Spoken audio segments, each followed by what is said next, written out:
Hello, good morning. ഞാൻ doctor പൊന്നു ശങ്കരപിള്ളൈ, specialist ന്യൂറോളജിസ്റ്റാണ്, Aster hospital മങ്കോൾ. ഞാനിന്നിവിടെ സ്ട്രോക്കിൻ്റെ റിസ്ക് ഫാക്ടേഴ്സിനെ പറ്റിയാണ് പറയാൻ പോകുന്നത്. അപ്പം സ്ട്രോക്ക് എങ്ങനെയാണ് ഉണ്ടാവുക, അപ്പോൾ സ്ട്രോക്ക്, ഹാർട്ട് അറ്റാക്ക്, ഇതൊക്കെ ഏകദേശം സിമിലർ ആയിട്ടുള്ള കാര്യങ്ങളാണ്. രക്തധമനിയിൽ പ്രശ്നങ്ങളോ അല്ലെങ്കിൽ ബ്ലോക്കോ ഹാർട്ടിലുണ്ടാകുമ്പോഴാണ് നമുക്ക് ഹാർട്ട് അറ്റാക്ക് വരിക. ഇതേ പ്രശ്നങ്ങൾ ബ്രെയിനിലുണ്ടാകുമ്പോൾ നമുക്ക് സ്ട്രോക്ക് ഉണ്ടാവും. അപ്പോൾ ഈ റിസ്ക് ഫാക്ടേഴ്സൊക്കെ ബാധിക്കുന്നത് നമ്മുടെ ബ്ലഡ് വെസൽസ് അല്ലെ രക്തധമനിയെയാണ്. ഇപ്പോൾ പ്രധാനപ്പെട്ട ഈ സ്ട്രോക്കിൻ്റെ റിസ്ക് ഫാക്ടർ എന്ന് പറയുമ്പം ഹൈ ബ്ലഡ് പ്രഷറാണ്. പിന്നെ ഷുഗർ, കൊളസ്ട്രോൾ ഒക്കെ ഉള്ളവർക്കും സ്ട്രോക്ക് വരാം. പിന്നെ ഇപ്പം കുറച്ച് പഠനങ്ങൾ കാണിക്കുന്നത് ഒബ്സ്ട്രക്റ്റീവ് സ്ലീപ്പ് ആപ്നിയ, അതായത് ഉറക്കത്തിൽ ഉണരുക, ബ്രീതിങ് ഡിഫിക്കൽട്ടി, കുറച്ച് ഹെവി ആയിട്ടുള്ള ഒബീസ് ആയിട്ടുള്ള ആൾക്കാരിൽ ഉള്ള ഈ ഒബ്സ്ട്രക്റ്റീവ് സ്ലീപ്പ് ആപ്നിയയും സ്ട്രോക്കിലേക്ക് നയിക്കാം എന്നുള്ള കുറച്ച് പഠനങ്ങളുണ്ട്. അതുപോലെ തന്നെ ഈ പറഞ്ഞ പോലെ obesity, sedentary life style, exercise ഒന്നുമില്ല, പ്രോപ്പർ ഡയറ്റ് ഫോളോ ചെയ്ത ആൾക്കാർക്ക് ഇതൊക്കെ റിസ്ക് ഫാക്ടറാണ് സ്ട്രോക്കിന്. ഇനി സ്ട്രോക്കിനെ നമുക്ക് രണ്ട് തരത്തിലാണ് തരംതിരിക്കുക. സ്ട്രോക്കിൻ്റെ റിസ്ക് ഫാക്ടേഴ്സിനെ രണ്ട് തരത്തിൽ നമുക്ക് തിരിക്കാം.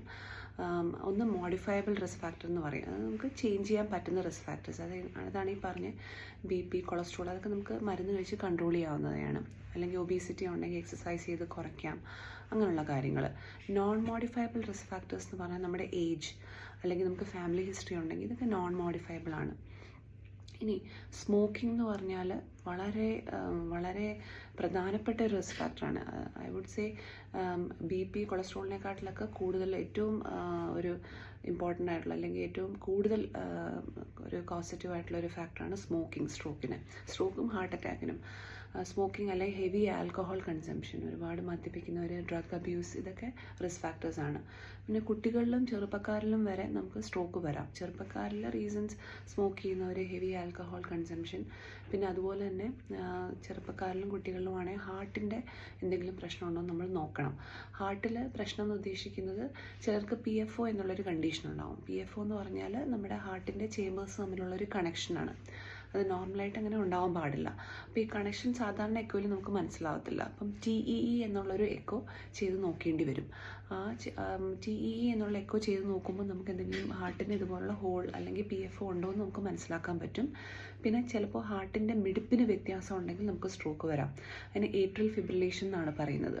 അപ്പോൾ യങ് ആൾക്കാരിൽ സ്ട്രോക്ക് വരുമ്പോൾ ഡീറ്റെയിൽഡ് ആയിട്ടുള്ള കാർഡിയാക് ഇവാലുവേഷൻ വളരെ ഇമ്പോർട്ടൻ്റ് ആണ്. മുതിർന്നവരിലും അത് ഇമ്പോർട്ടൻ്റ് ആണ്, പക്ഷേ കുറച്ചും കൂടെ ഇമ്പോർട്ടൻസ് ആയിരിക്കും യങ് ആൾക്കാരിൽ വരുമ്പോൾ. ചെറിയ കുട്ടികളിൽ പിന്നെ സിക്കിൾ സെൽ അനീമിയ, ഡീഹൈഡ്രേഷൻ കൊണ്ട്, നിർജ്ജലീകരണം കൊണ്ട് വരെ സ്ട്രോക്ക് വരാം. അപ്പോൾ ഓരോ ഏജ് ഗ്രൂപ്പിലും അനുസരിച്ച് റിസ്ക് ഫാക്ടേഴ്സ് വ്യത്യാസമാവാം. അതിനനുസരിച്ചുള്ള ടെസ്റ്റുകൾ ചെയ്യേണ്ടി വരും.